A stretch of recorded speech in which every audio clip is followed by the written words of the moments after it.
Hello, everyone, and welcome to WCEE's Virtual Executive Exchange. I am Barbara Tyran, the president of WCEE's Board of Directors, and it's a delight to be with you all.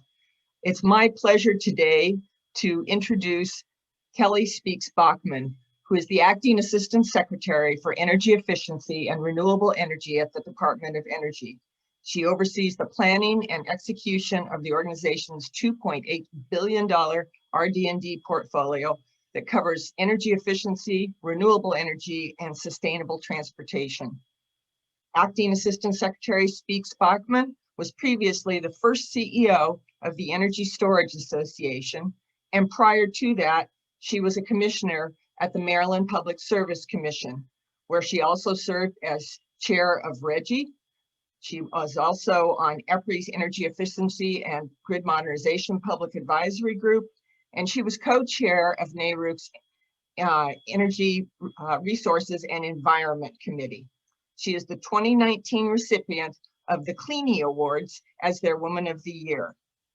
Assistant Secretary Spees-Backman has spent more than 20 years working in the energy and environmental arenas in the public, private, and not-profit sectors, and we are so delighted she could join us here today.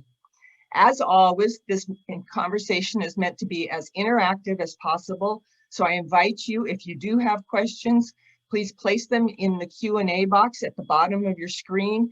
I know the Secretary would love to hear from all of you, as would I. And as you all are beginning to formulate those thoughts and ideas, I'll begin with the first question. Please do feel free to enter your questions using the Q&A button, though.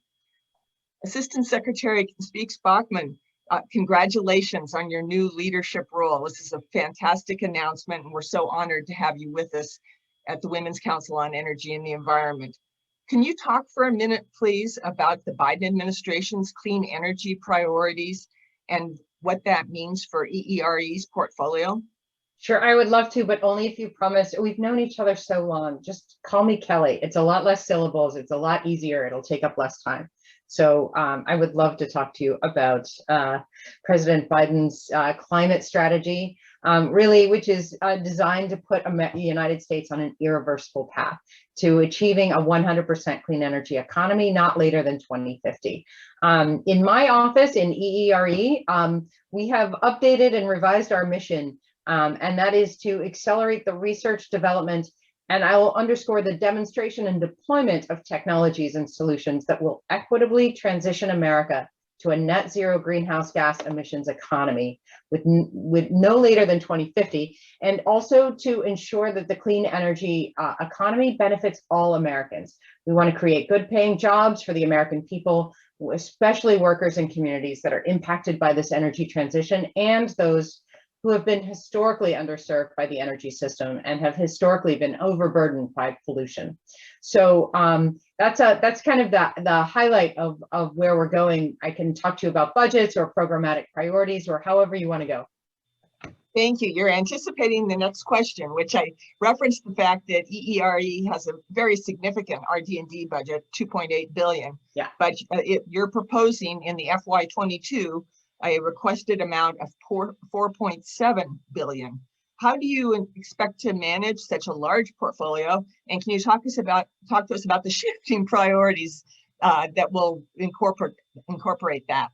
Thanks for asking. Yeah, that is a boatload of dollars that we've been requested, but really we think it reflects the crisis that we need to address immediately, the climate crisis specifically and the equity crisis that we are faced with today. So we took a different approach to budgeting because we want to more directly impact the American people. We focused our budget request on 5 programmatic priorities. And those are to decarbonize the power sector by 2035, as the president has laid out, to decarbonize transportation across all modes, so that's air, sea, rail, and road, to decarbonize the industrial sector, to reduce the carbon footprint of buildings, and the 5th is really to decarbonize the agricultural sector with a focus on that energy water nexus.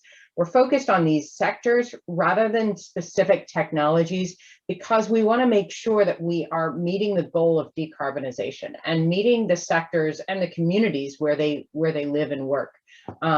So it's also going to help us to really do more on collaboration across the offices. So if you think, for example, on the building side, if we're going to decarbonize or reduce the carbon footprint of buildings, that's going to take not just energy efficiency products and not just weatherization work for low and moderate income communities, but it's also going to take self-generation, distributed energy resources like solar and wind, which takes the renewable power offices into that building sector address.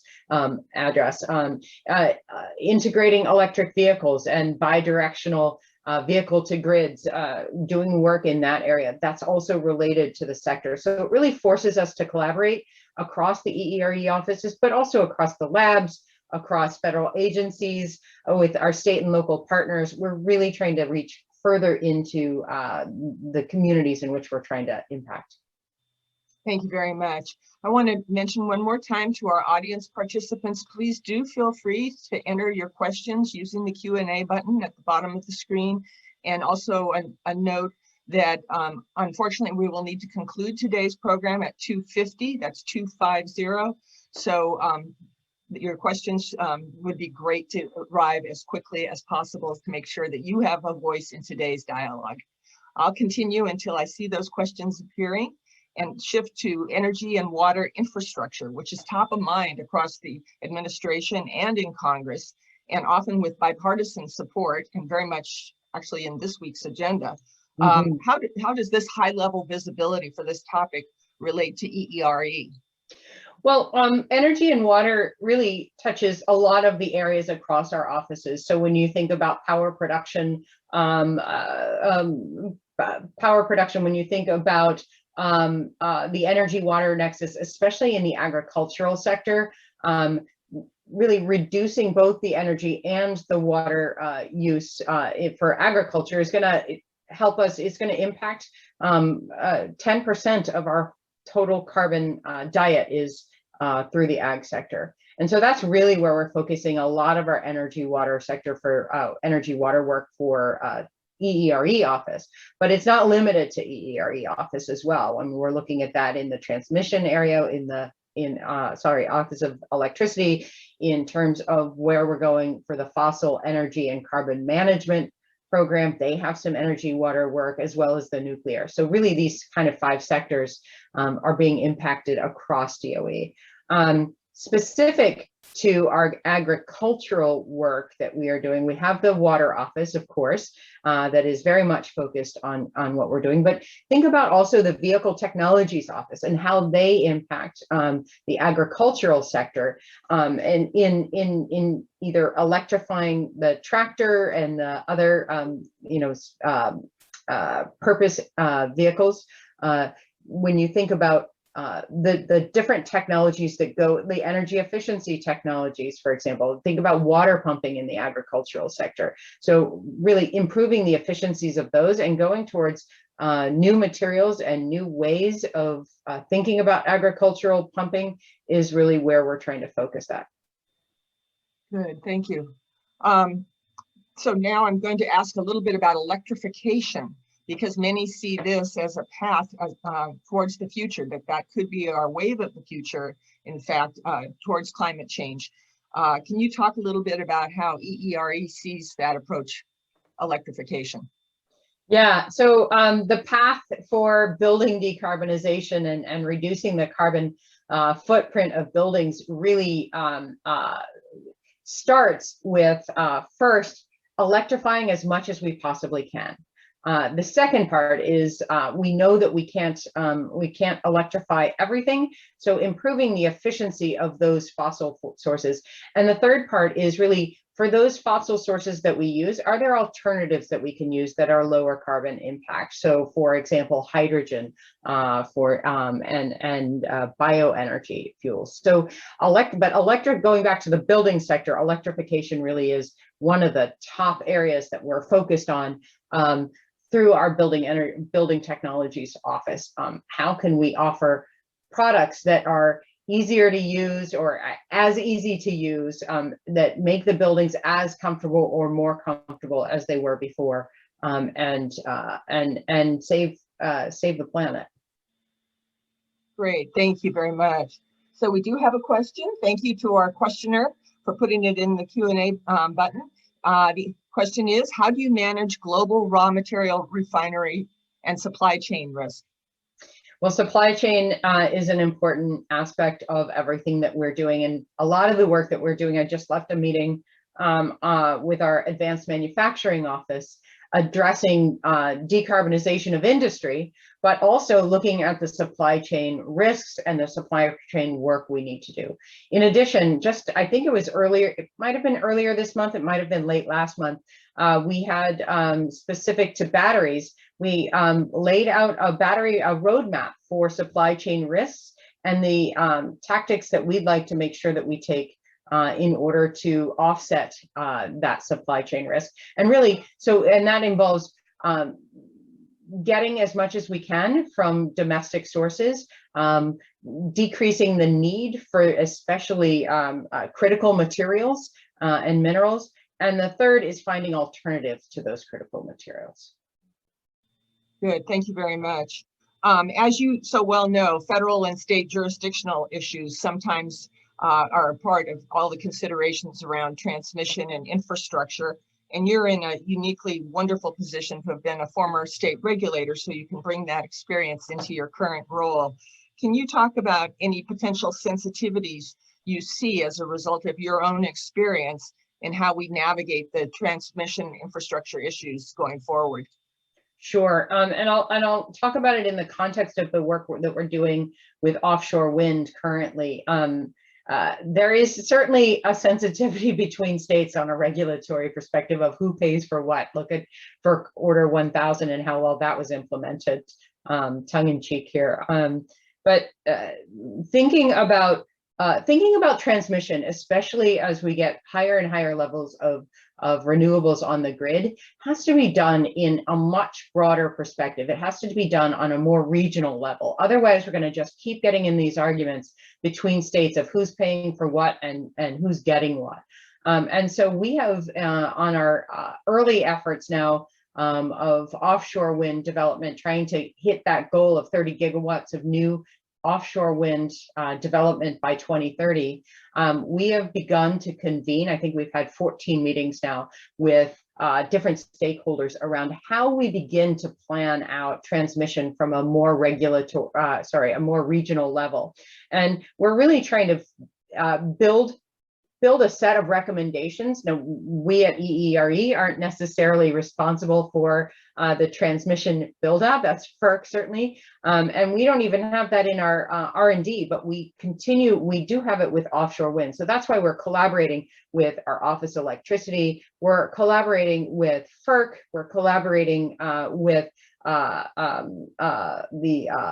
BOEM, the Bureau of Offshore Energy Management over at the Department of Interior, to really try to figure out how we can better plan. And we're thinking about, and this is an important part of what we're doing in this administration, is bringing stakeholders together. So that means state regulatory and state policy agencies. It means bringing the RTOs and ISOs to the table. It means bringing the developers and the manufacturing supply chain to the table. We've had multiple of these stakeholder engagements to figure out what are the biggest barriers, and then put our heads together and see what we can do as the federal government to help remove those barriers. You're on mute, Barbara.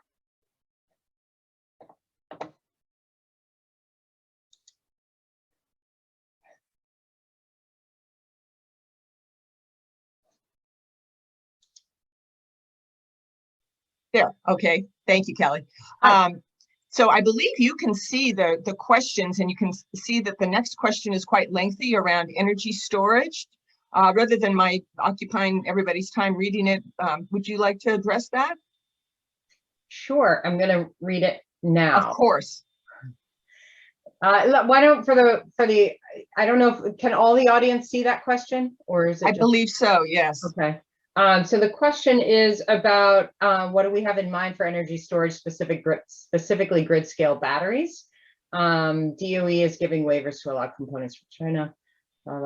This makes it extremely vulnerable. Okay.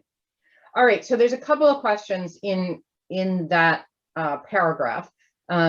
First of all, what do we have in mind for energy storage? Well, and grid scale batteries. I think 98+% of the grid scale batteries that are going on the grid are lithium ion, and I think that's what is starting that second question about the imports from China. So first, let's talk about what we're doing for some of those battery technologies and specifically grid scale storage that's being deployed today. We announced, well, the previous administration was actually quite keen on looking at where they can help support the deployment of grid scale storage for the purposes of reliability and resilience as more renewables come onto the grid. And we've picked that up and put it in hyper speed through the Energy Storage Grand Challenge. We're doing a lot of work across our offices, so with the lead of the Office of Electricity, but support of Energy Efficiency and Renewable Energy Office, to really look at a number of different pillars. One are, what are the technology advancements that are needed to really make sure that we can get the most out of the duration of these technologies. So some R&D work, if you will. Other is the technology transfer of technologies that aren't necessarily lithium ion batteries. So some of the research and development and demonstration projects that we're doing on some of the other technologies that are near commercialization. One of the most important things I think that we're doing on that two of them are workforce development. So how do we build up that, how do we build out training for not only deployment, but the operation of more energy storage on the grid? And how do we make sure that there's an equity piece to making sure that we're reaching out to a larger audience to get involved in that workforce? Supply chain is a big part of that work. And the last that I'll mention is certainly not the least, it's valuation and modeling. So looking at what sort of value that storage can bring to the grid in a high penetration renewable scenario, given that FERC Order 841 and FERC Order 2222 are on the books and in development. So what does that mean for how energy storage can be dispatched? Now that's part one. Your questioner asked a long question, but there's a long answer to it.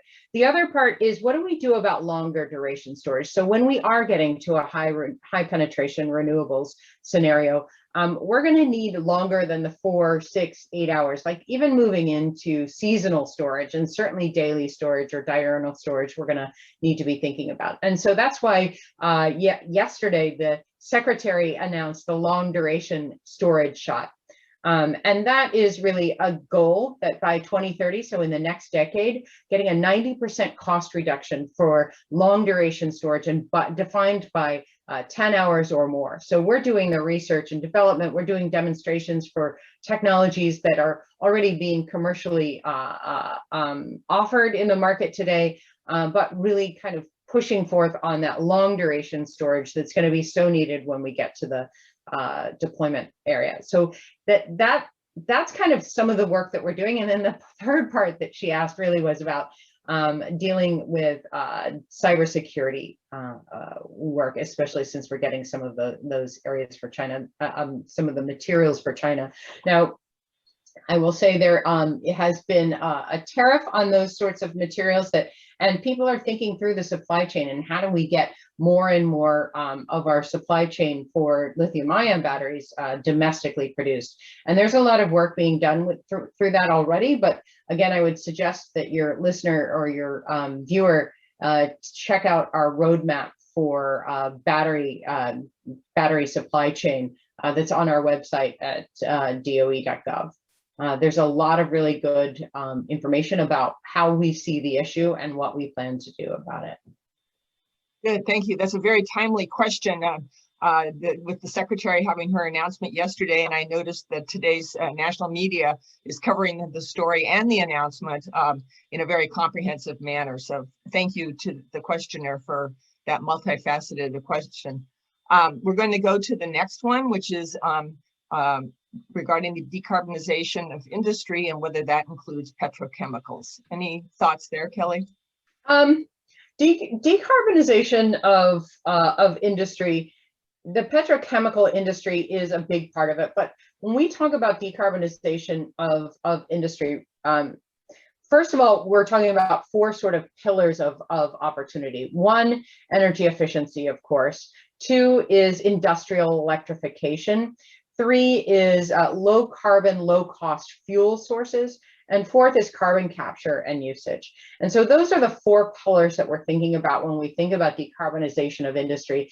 And we're doing the work right now to build out our roadmap. We haven't yet published it, but our team is working on the roadmap of what are the most impactful. We have an idea as to what are the most the industries that are most impactful to our carbon diet. And so what areas do we need to focus on there? But the levers that we pull are those four levers that I mentioned before. Petrochemicals are a part of that. We're thinking about steel as well. We're thinking about a number of other different industries that we'll approach take our roadmap toward. Good, thank you. One more time, I will mention to everyone that we would love to have your questions. Thanks so much to those of you who are contributing questions already. And if anyone would like to add another question using the Q&A button at the bottom of your screen, please feel free to do so. And I will continue to ask other questions and look forward to the arrival of yours. So thank you so much. I'm going to shift a little bit here and talk about the fact that you've had experience in all three sectors, which is fantastic. Can you talk a little bit about how that whole experience, that multifaceted experience, has shaped your role today and how those past experiences, including prior public sector and nonprofit and private, were utilized in your role today?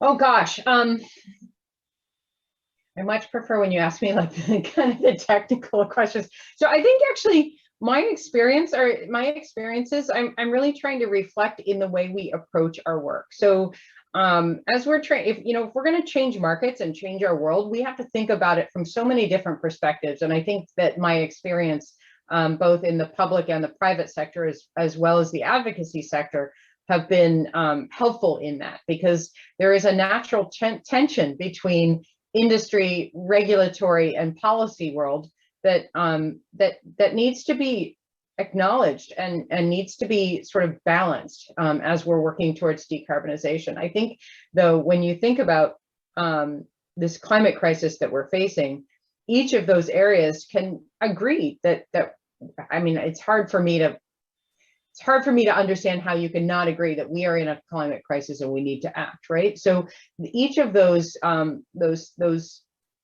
areas of work have a role to play. And so where you'll see my experience reflected in EERE's priorities is really pushing towards how are we impacting people? And that's my regulatory background, right? So when we had rate cases, we would that were proposed by the utilities, we as commissioners would go out into the community and hear from them as to how it impacts their lives.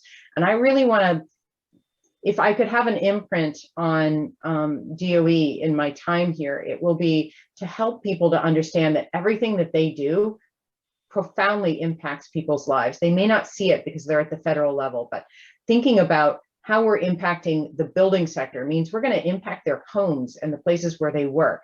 And so when we think about that and we think about equity, making sure that all Americans are benefited, not just some, not just the wealthy, not just those who have already had access to new technologies. That's kind of what I'm bringing to the table. And then on the other side, like if we're looking at those sectors, we have to think about, or we're looking at impacting those sectors, we have to think about, gosh, we have to think about, like, if you're looking at buildings, that's not just energy efficiency. It's also what we can do with distributed solar. It's what we can do with energy storage behind the meter. It's what we can do with electric vehicles and how that interplays.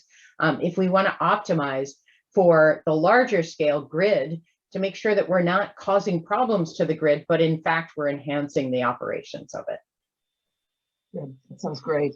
I see that I don't believe I've asked you yet about geothermal energy. Any thoughts around that? Yeah, I love the prospect that, you know, geothermal starts with some drilling. And first of all, it has quite a capacity to impact our the decarbonization of our grid. 60 gigawatts by our geothermal roadmap that was laid out a couple of years ago, actually, and that's pretty significant. But the cool thing about geothermal to me is that it has the opportunity to transition some of the traditional oil and gas workers over to drilling for geothermal instead. And so it's a big workforce consideration as we're thinking about how we move into demonstration and how we begin to train that workforce and how we learn from them about better drilling, because geothermal still needs to do a lot of R&D on how to do that more effectively and efficiently. And so learning from those folks as we're training them to drill for geothermal resources is just a super opportunity for transitioning our economy. Good, thank you. Thank you to the questioner for that. One final reminder that we do have 15 minutes with the Assistant Secretary, and please do feel free to use your Q&A button at the bottom of the screen if you have any questions you'd like to pose. I'm going to shift a bit and talk a little bit about the zero carbon power sector goal of by 2035. Thank you for mentioning that, and of course that's been widely read as well. Can you talk about how you at EERE and across DOE interact with other external stakeholders around the achievement of that goal? Yeah. So first we start inside, and we, decarbonization of the grid is right in that square in the wheelhouse of the Office of Electricity within DOE. And so we do a lot of really close collaboration with them on the work that we do. We also work with labs in terms of decarbonization of the grid. We're laying out roadmaps of, like, if demand on different scenarios of demand, how much of that needs to be or how much of that could be solar and wind, which are the more deployable technologies today. And where is that difference? Like, how much of that needs to be in improving the efficiency of transmission? So for example, through HVDC, or how much of that really needs to be improved in the efficiency through technologies such as energy storage? So thinking about that as another level. And then when we get outside of ourselves, we stop the navel gazing and look at some of the organizations that are already out there with real responsibility for protecting the grid. We do a lot of work, and we are beginning to do even more with NARUC, for example, and the regional organizations. Any chance I get to hang out with my old friends from NARUC, I'll take. But so NARUC and MACRUC and the regional groups of really kind of what are they struggling with at the distribution level that we may have technologies that can be helpful and supportive, and what do they need us to do more work on? The other thing is really getting out there with more stakeholder relations. So getting into the communities of what they might or might not want access to. So making sure that we're not infringing upon their interests, but really working with them. I think there's a lot of work there. EPRI, we're doing a lot of research work still with EPRI, and we're trying to increase that as we go along. And also, you asked about external stakeholders, also certainly working with businesses and working with legislators at the national level, making sure that the policies are in place that will help and not hinder our goals of decarbonizing the grid by 2035. Good, thank you. We do have, thanks to our questioners, we do have some more questions here. So I'll turn to the next one around commercialization among RPE and the DOE Loan Guarantee Program and the Energy Storage Grand Challenge and technology innovation. Lots of questions packed Yeah, into that's only 3 lines, and that's a lot of questions. Internal collaborations and support for collaboration. I will add in there the Office of Technology Transfer as well. So if you think about that sort of technology readiness level, when you think about the fundamental research that's done at the labs and at ARPA-E, and moving that into the applied research that's done again at the labs, like NREL especially is an applied research technology, and we actually have stewardship over NREL. So we work very closely with them on a daily basis in terms of the research that we do and moving that more into demonstration and deployments. And then from a commercial side, we have an amazing woman, Vanessa Chan, who runs our Office of Tech Transfer now, who's a McKinsey person. She understands business. She understands what that means to bring technologies from the lab to the marketplace. And so when we're thinking through the technology readiness levels of 0 all the way through 9, which means getting it to market, we're really working with all of these folks internally. And as it gets into those higher TRL numbers, the technology readiness levels, we're ready to think about deployment, demonstrations and deployments. And part of our funding opportunities, I think we've done a lot of work to coordinate more closely with the loan office, loan programs office. And they've done a lot of work to make it easier to issue loans and to get money out the door, because it's not just about funding opportunities, but for those companies that are closer to the demonstration phase, there are opportunities for them to get loans to grow their business, to do more deployments, to really test the waters, if you will, of their technologies. And so we're just it's a lot of meetings. So it's a lot of meetings, it's a lot of planning, it's a lot of thinking about how can we package what DOE has to offer across all of our offices, not just, hey, this is the solar thing that we have to offer. Good, thank you. That's a very thoughtful response. Our next questioner makes a very astute observation that we've been talking really around the United States, but of course it's a big world. And as we start to look beyond the US borders, we're talking about areas of the world that is without electricity at all or limited access to it. Can you talk a little bit about what that means to EERE and how you plan to address that? Yeah, energy access is a part of the energy justice. Here at home, for people that are at the end of the line and experience a low reliability, but also abroad. And so it's for that reason that we've really, this is not my office in the EERE, but we have reinstituted and elevated the importance of the International Affairs Office within DOE. And we are coordinating closely with them for both group work that we can do on the international stage, as well as bilateral arrangements to work on issues of reliability, resilience, and leapfrogging, really, like the models that are out there today into a more distributed, into a cleaner energy system for folks that are just electrifying now. And sadly, that's a lot of the world. Yes, and thank you for making the point that we also need to address those issues from an American perspective as well. That's absolutely right. Absolutely. Thank you. So the next question, we're talking back around external outreach on behalf of DOE and including GSA and other federal entities around this whole area. And then the questioner asks about the example that Washington State provides with a statewide building performance standard. Any thoughts around all of that? I'm gonna read. This is another long one, so absolutely. Give me a second. I'll read it. Absolutely. Advancing building performance standards. So I totally love that. Hang on, taking lessons.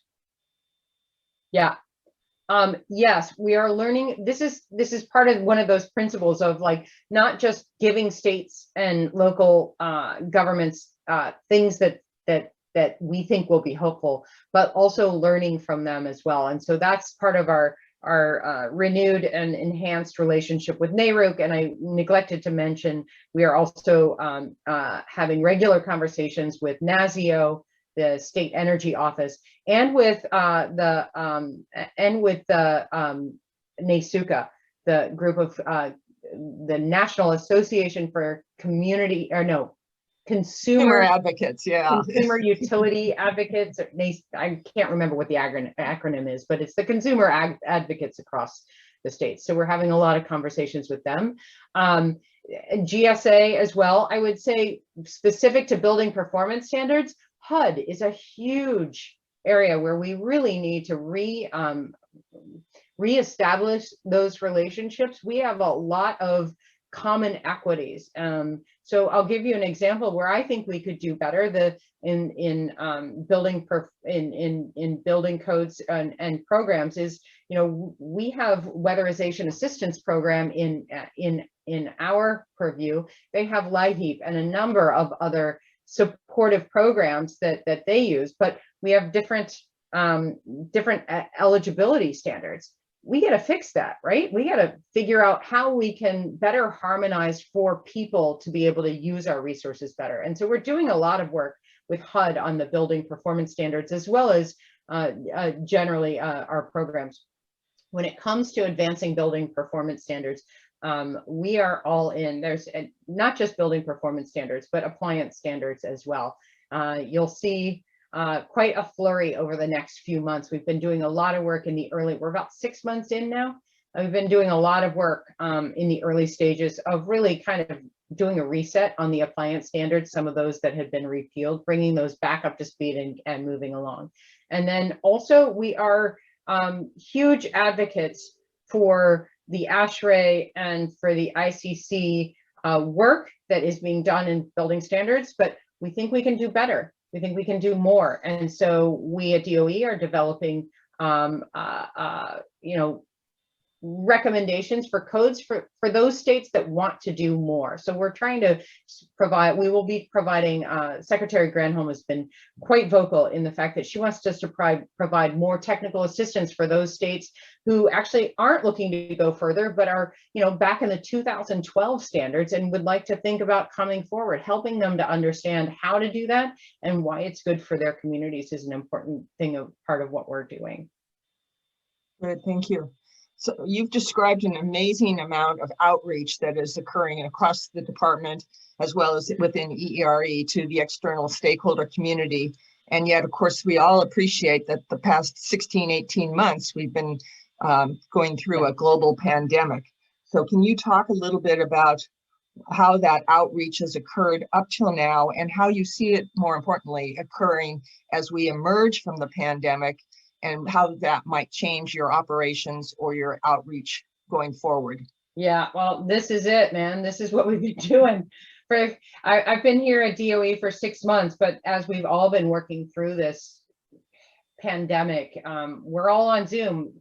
Anybody I've talked to in the last 18 months has met my dogs. They're like always jumping up behind me. And but it's important that we continue to think about how, as we're moving forward and as we're moving back into offices, and as thankfully we'll be moving into more person-to-person engagement, we also need to be thinking about how we can use this platform that we've learned so much about in the last 18 months to expand our reach, right? So I can't get on a plane and see as many people as I can see when I get on Zoom. And so I think there is a play for these, and it's not just Zoom, but these sorts of platforms to do better outreach. And I think also to have advocates out in the marketplace across the country that we're collaborating with, so that they can be our local, I don't want to say representatives, but understand what we're trying to do and help us with that feedback on a regional level, I think will be an important aspect of how we do stakeholder engagement. And I'll end with, we are in EERE, we are rebuilding our communications and our stakeholder teams because frankly, there weren't a lot of them left, and the ones that are left have been heroes to me. And so we're trying to rebuild and refortify our resources to do that.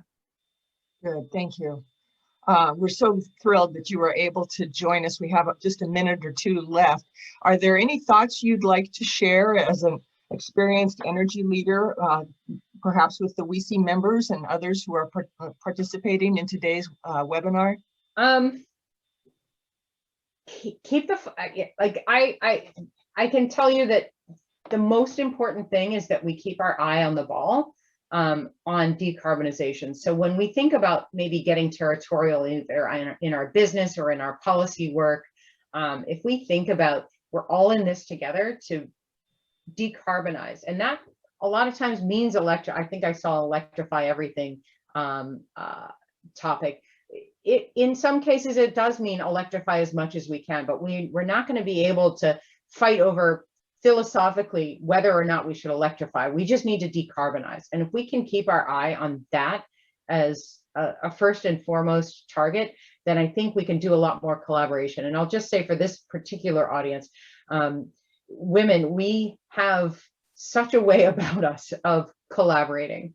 And I think there's a reason why President Biden's administration is so full of really strong women leaders, because this is going to take an all of government approach and an all of America approach to collaborate and keep the end game in mind. I just think that's so important that we can't forget it.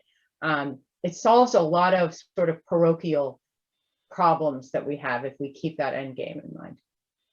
Good. Well, I would really like to thank Acting Assistant Secretary Spees-Backman for her time here today and her many thoughtful contributions to this discussion.